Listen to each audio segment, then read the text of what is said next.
ఒక విషయం చెప్పాలి ఏంటంటే ఎలక్షన్స్ కంటే ముందు, ఏది నవంబర్ 30 ఎలక్షన్స్ కంటే ముందు 4 కోట్ల మంది ప్రజలు బీజేపీ బీఆర్ఎస్ రెండు ఒకటే నమ్మి అది మీ చాలా అసత్య బలంగా ప్రచారం. లేదు చాలా బలంగా కన్సాలిడేట్ అయింది. ఆటోమేటిక్గా జనాలు కూడా నమ్మిరు. ఇన్ కేసు ఇప్పుడు బీజేపీ కాంగ్రెస్ ఒకటనే మీరు స్టేట్మెంట్ ఇస్తే అది నమ్మడానికి నమ్మశక్యం కాదు. ఎట్ ద సేమ్ టైం ఏంటంటే అది సైంటిఫికల్లీ నమ్మే వీలు ఉండదు. అది నమ్మి రేవంత్ ప్రజలు ఈ రెడ్డి రోజు గారు బీజేపీ ఒకటని కూడా కొంత నడుస్తుంది. సార్ ఒక విషయం ఏంటంటే సార్ సార్ బిఆర్ గారు మీరు చెప్పండి, నేను ఎవరితో ఒకటి మీరు చెప్పండి. నాకు అర్థమైతే వాళ్ళు టీఆర్ఎస్ నాకు అదే అర్థం కావట్లేదు సార్. మీరు కాంగ్రెస్ తో ఫ్రెండ్స్ అంటారు, మీరు టీఆర్ఎస్ తో ఫ్రెండ్స్ అంటారు. అదే సార్, మీరు శ్రవణ్ చక్రం గారు, తిప్పుతున్నారు. శ్రవణ్ గారు, ఎవరితో పోతారో ఒకటే అర్థం విషయం కావట్లేదు. ఏంటంటే మీరు ఇప్పుడు బీఆర్ఎస్ ప్రభుత్వాన్ని కావచ్చు, కేసీఆర్ గారిని కావచ్చు, కాంగ్రెస్ ప్రభుత్వంలో ఉన్న వ్యక్తులు ఈ రాష్ట్రంలో ఏదో ఒక రూపంలో ఇబ్బంది పెడతారు కదా. పెట్టిన తర్వాత వీళ్ళని మనము ఏదో ఒక రకంగా గుంజుకుందాం అనే ప్రయత్నము రాష్ట్రంలో జరుగుతుంది. ఖచ్చితంగా రేపు ఎలక్షన్స్ అయిపోయిన తర్వాత కర్ణాటకలో కావచ్చు, తెలంగాణలో చాలా పరిణామాలు, చాలా రాజకీయ పరిణామాలు జరుగుతాయి. అంతేకాదు బీజేపీ పార్టీకి అనుబంధమై పనిచేసే వ్యక్తులు కాంగ్రెస్ పార్టీలో చాలా మంది ఉన్నారు. రెండోది కాంగ్రెస్ పార్టీలో ఎవరో ఏమో చేయాల్సిన అవసరం లేదు, వాళ్ళకి అనేక వర్గాలు ఉన్నాయి. ఒక విషయం చెప్తా వెంకట్, ఒక విషయము.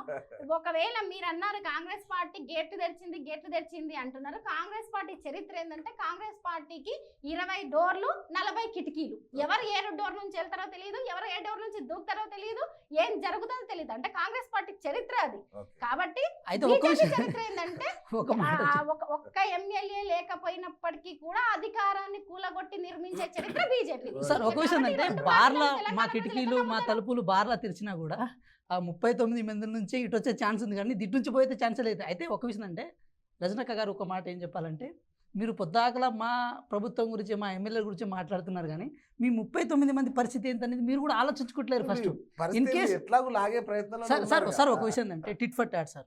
ఎందుకు టిట్ ఫర్ టాట్ అంటే 2018లో 85 స్థానాలతో మీకు మంచి మెజార్టీ ఇచ్చిన తర్వాత కూడా ఒక దళిత వ్యక్తిని మేము సిఎల్పి నేతగా చేస్తే అది ఓర్చుకోలేక మీకు రాష్ట్రంలో అంటే అసెంబ్లీలోనేమో ఎంఐఎం ప్రతిపక్షము, బయటేమో మిత్రపక్షంగా చిత్రీకరించి అప్రజాస్వామ్యబద్ధంగా మీరు ఎట్లాగో దళితులు ముఖ్యమంత్రి చేయలే, కనీసం దళిత వ్యక్తిని ప్రతిపక్ష నేతగా కూడా మీరు జీర్ణించుకోలేని పక్షంలో అప్పుడు మా 18-19 మంది మేము ఎమ్మెల్యేలు ఉంటే కేవలం 5-6 మేము ఇది చేసారు. ఒక్క కాటికి చెప్పు తప్ప ఉంటుంది, 100% ఉంటుంది. అది మళ్ళీ రిపీట్ అవుతుంది సార్. అది కర్మ సిద్ధాంతం సార్, దాన్ని ఎవరేం చేయలేదు. ఎందుకంటే ప్రజాస్వామ్యంలో కర్మ సిద్ధాంతం కూడా స్పేస్ ఉంటుంది. కర్మ సిద్ధాంతమే తప్పైనప్పుడు ప్రజాస్వామ్యంలో కర్మ సిద్ధాంతానికి స్పేస్ ఉంటుంది. కర్మ సిద్ధాంతం అంటున్నప్పుడు మనం ఏం చేయాలి సార్? సైలెంట్ ఉంటే నాకు కూడా ఒక డౌట్ ఉంది. నాకు ఒక డౌట్ ఉంది. 8 మంది ఎమ్మెల్యేలతో ఎట్లా సార్ కూలుస్తారు? అంటే ఈక్వేషన్ ఏంటి? ఏమన్నా కొంచెం నేను మళ్ళీ చెప్తున్నా సార్, మీరు కూర్చోమనే చెప్తున్నా సార్. నేను ఇందాక నుంచి ఫస్ట్ పాయింట్ ఫస్ట్ మినిట్ నుంచి ఇప్పుడు చెప్తున్నా. ఎవరితోటి టచ్ లో ఉన్నారో నాకు తెలియదు, కానీ నాతోటి టచ్ లో లేదు. పార్టీలో పెద్దలతోటి టచ్ లో ఉన్నారేమో అన్నారు.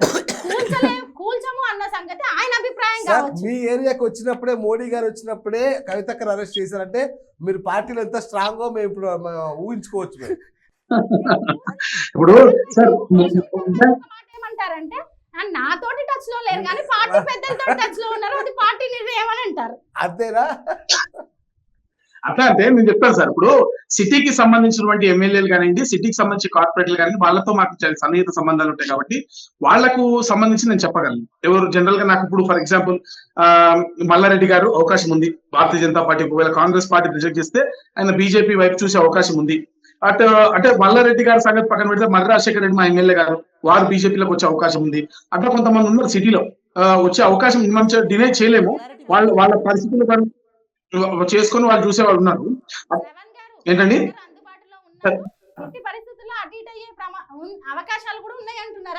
మేడం ఇప్పటికి కూడా వారు మల్లారెడ్డి గారు బీఆర్ఎస్ పార్టీ నాయకుల పేర్లు చెప్తున్నారు, కానీ మా కాంగ్రెస్ పార్టీ పేర్లు చెప్తలేరు. ఇంకో విషయం కూడా ఏం చెప్పాలంటే సార్, ఒక మాట సార్, ఒక విషయం ఏంటంటే బీజేపీ పార్టీ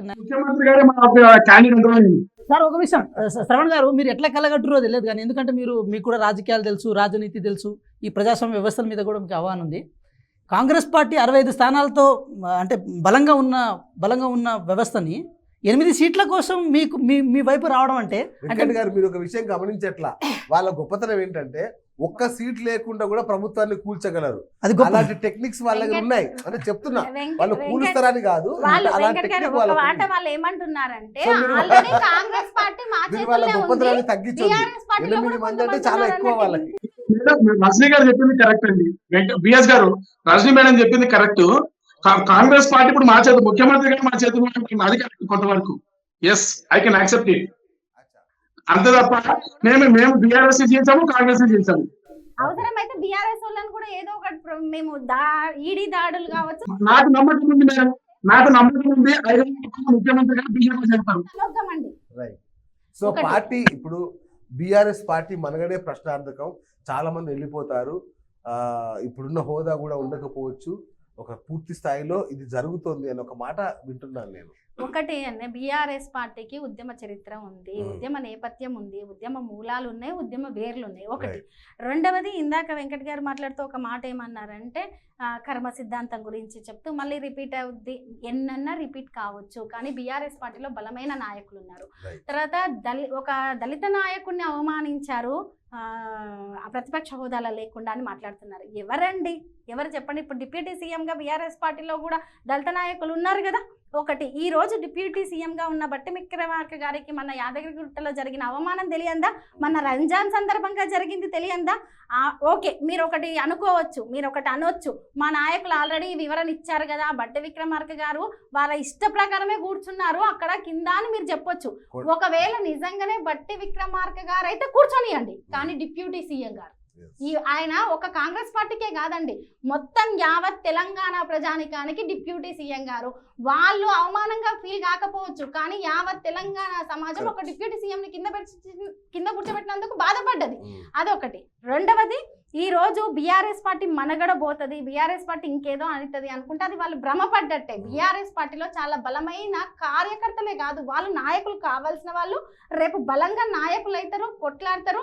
తెలంగాణ రాష్ట్రంలో ఈ రోజుకు ఎదుర్కొంటున్న సమస్యలే రేపు బీఆర్ఎస్ పార్టీని మళ్ళీ నిలబెడతాయి. రైట్, ముగించేద్దాం. అన్నగారు ఎంతమందిని తీసుకుంటున్నారు ఇప్పుడు బీఆర్ఎస్ సార్? ఒక విషయం, కాంగ్రెస్ పార్టీ నిత్య కళ్యాణం పచ్చతోరణం సార్. ఓకే, 100% నిత్య కళ్యాణం పచ్చతోరణము ఇంకో 10 సంవత్సరాలు కూడా తెలంగాణ ప్రజల ఆశీర్వాదంతో, తెలంగాణ ప్రజల ఆశీర్వాదంతో మేము థ్రైవ్ అవుతాం.